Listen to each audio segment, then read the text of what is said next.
ज़ियाउद्दीन साहब, आपकी तरफ मैं आऊंगी। आपने आपने सुना विनोद ने जो अपने कुछ मसाइल बताए, बहुत सिमिलर हैं हमारे मसाइल से। हमारे भी कुछ इसी तरह के हमारे भी इसी तरह के मसाइल है, लेकिन आई थिंक एक एम्बिवलेंस है हमारे अवाम के अंदर डेमोक्रेसी की तरफ। हम अपने मसाइल का हल क्या पार्लियामेंट और पॉलिटिकल गवर्नमेंट ही से ढूंढ रहे हैं? नहीं आसिया, ये सिर्फ हमारा मसला नहीं है, हिंदुस्तान का नहीं है, बल्कि जहाँ जहाँ भी पार्लियामेंट्री सिस्टम ऑफ गवर्नमेंट है या जहाँ जहाँ डेमोक्रेसी है वहाँ ये मसला है।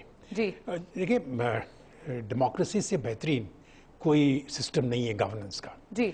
मार्केट इकोनॉमी से बेहतरीन कोई फाइनेंशियल सिस्टम नहीं है जी। लेकिन इन दोनों कॉम्बिनेशन जो है बड़ा डेडली है।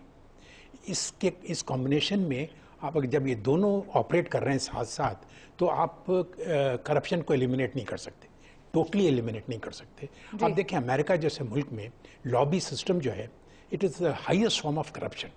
हर कैंडिडेट है, प्रेसिडेंशियल जो कैंडिडेट है, जब वो कंटेस्ट करता है, इलेक्शन पे आता है, तकरीरें करता है, तो वो ये कहता है कि मैं सबसे पहला काम जो करूँगा वाशिंगटन जाकर ये लॉबी सिस्टम को ख़त्म करूँगा।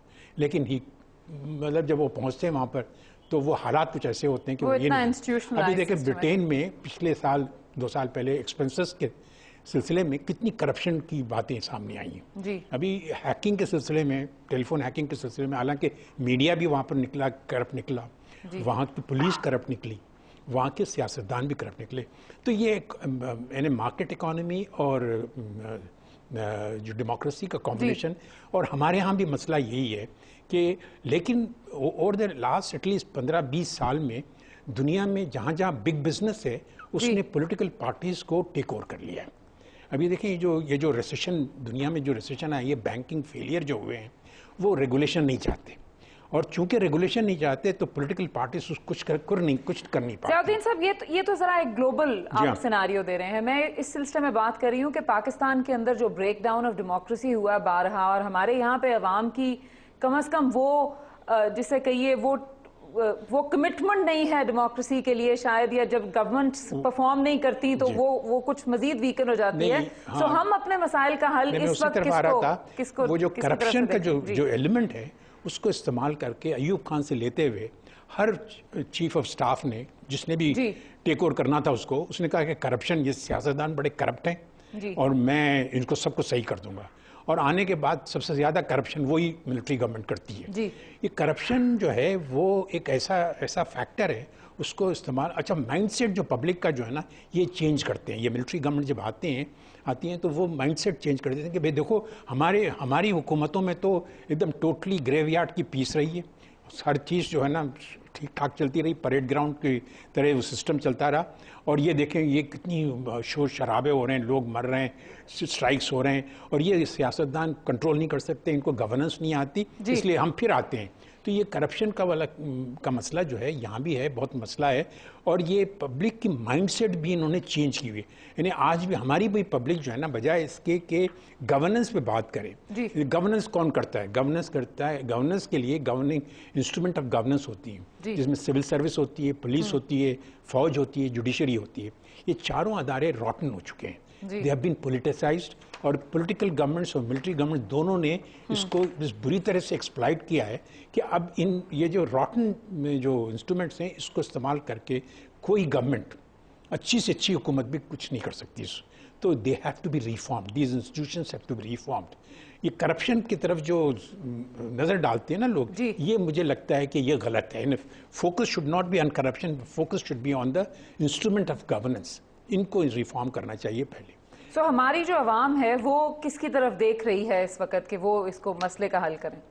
क्या एक्सपेक्टेशंस हैं आवाम को? हमारी आवाम ने फौज को भी देख लिया, हमारी आवाम ने सियासतदानों को भी देख लिया। लेकिन सियासतदानों के फेवर में एक बात तो ज़रूर कहूँगा मैं, हिंदुस्तान की बात तो डिफरेंट है। हमारे सियासतदानों को कभी भी, यानी आप एक सिंपल सी बात है, most of the elected government जो है ना, वो इलेक्ट होकर तो आ गई हैं, लेकिन इनको वोट के जरिए निकाला नहीं गया, किसी और जरिए से निकाला गया। यानी जितनी भी इलेक्टेड गवर्नमेंट्स आई हैं, तो जब तक अवाम को ये नहीं पता हो कि हम अपने वोट से एक हुकूमत को निकाल सकते हैं, उस वक्त तक वो यानी सही हुकूमत इलेक्ट नहीं कर पाएंगे। तो ये बात जो है ना, ये बहुत ज़रूरी है कि इलेक्टेड गवर्नमेंट को अपना टेन्योर पूरा करना चाहिए। अगर वो खुद अपनी सियासी यानी ज़रूरियात के बिना पर मिड टर्म इलेक्शन करवाना चाहते हैं तो वो दैट इज़ एंटायरली डिफरेंट। लेकिन कोई दूसरा अदारा जो है ना ये कहे, जुडिशरी या फौज ये कहे कि हम इससे बेहतर हुकूमत कर सकते हैं, हम आ रहे हैं, या कोई टेक्नोक्रेटिक गवर्नमेंट आ जाए, जो हमने सारी चीज़ों को देखा हुआ है। ज़ियाउद्दीन साहब, क्या हम इस वक्त एज अ कंट्री, जो हमारे मसाइल दोनों की लिस्ट मैंने विनोद ने भी बताई, आपने भी बताई, मसाइल हमारे सामने हैं, क्या हम एक दूसरे से लर्न कर सकते हैं how to resolve these issues? बहुत ज़्यादा लर्न कर सकते हैं। पाकिस्तान स्पेशली क्या लर्न कर सकता है? नहीं, न सिर्फ लर्न कर सकता है बल्कि हमने कोशिशें की हैं कि हम उनसे सीखें। जैसा जुडिशरी का केस ले लें, अक्सर केसेस जो बड़े बड़े केसेस होते हैं, हमारी जुडिशरी वहाँ के जजमेंट्स को देखती है, हमारे लॉयर वहाँ के जजमेंट को कोट करते हैं। और इसी तरह से जहाँ तक इकोनॉमिक प्लानिंग है, तो इकोनॉमिक प्लानिंग में पाकिस्तान हमेशा हिंदुस्तान के बजट मेकिंग और प्लानिंग के जो उनके 5 ईयर प्लान्स जो है ना, उन पे हमेशा नज़र रखा है और हमने उनसे सीखा है। अब ये दूसरी बात है कि हमारी जो ऑब्जेक्टिव्स जो हैं वो एंटायरली डिफरेंट हो गए थे। सिक्योरिटी स्टेट बन गया था हमारा, तो हमें सबसे ज़्यादा ज़रूरत ये थी कि हम वेपन्स खरीदेंगे, और जो वेपन्स खरीदने के लिए जो हमें पैसे हम टैक्सेस के हम जो लेते हैं वो कम पड़ते हैं, तो हम जाके कर्जा लेते हैं। और हम चूँकि टैक्स कल्चर भी नहीं है हमारे मुल्क में, तो वो दूसरा मसला शुरू हो जाता है कि भाई जब टैक्स नहीं कलेक्ट कर सकते तो जाहिर है कि दूसरे मुल्कों के सामने जाके हाथ फैलाएं। नाज़रीन, एक लेते हैं कमर्शियल ब्रेक के बाद आएंगे तो यही गुफ्तगू दोबारा करेंगे।